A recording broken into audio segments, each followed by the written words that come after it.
Okay, so we have sardines with ginisang bawang, sibuyas, tomato, and sitaw, string beans. So, yan na yun. Sosotay lang natin. And then, yung mega sardines. This is in natural oil.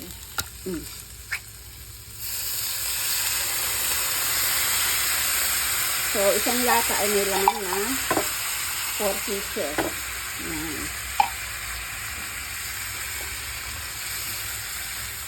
O, diba? Yummy, yumminess. Pakuluin lang natin sila.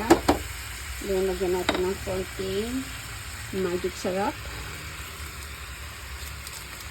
There. And then, we have some Himalaya salt. Yan, konti pa. And that's it. Okay na yan. Asin. Tabi na yung asin sa kaya ang dito.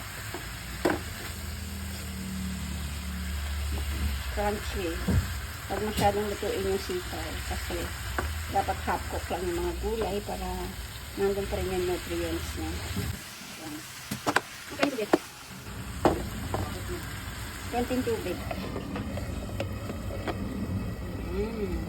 Pakuluin lang natin siya. Konti. Isang kulo na. Kumulo na siya. Sarap. So, malambot na yung sitaw niyan.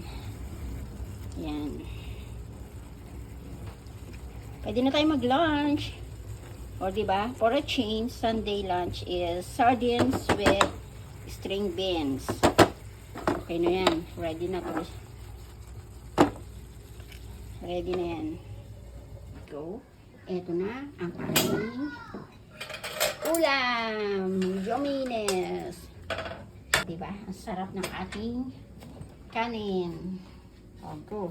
Let's eat na for our lunch. For today, it's Sunday, January 11, 2026. It's Year of the Horse.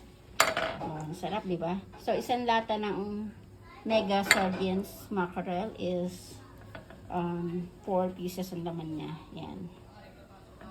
Yan. Gandahan natin ang for the pictorial purposes. Kamatis. Sarap. At masarap siyang iterno sa ating rice. Yung ating rice na inipin.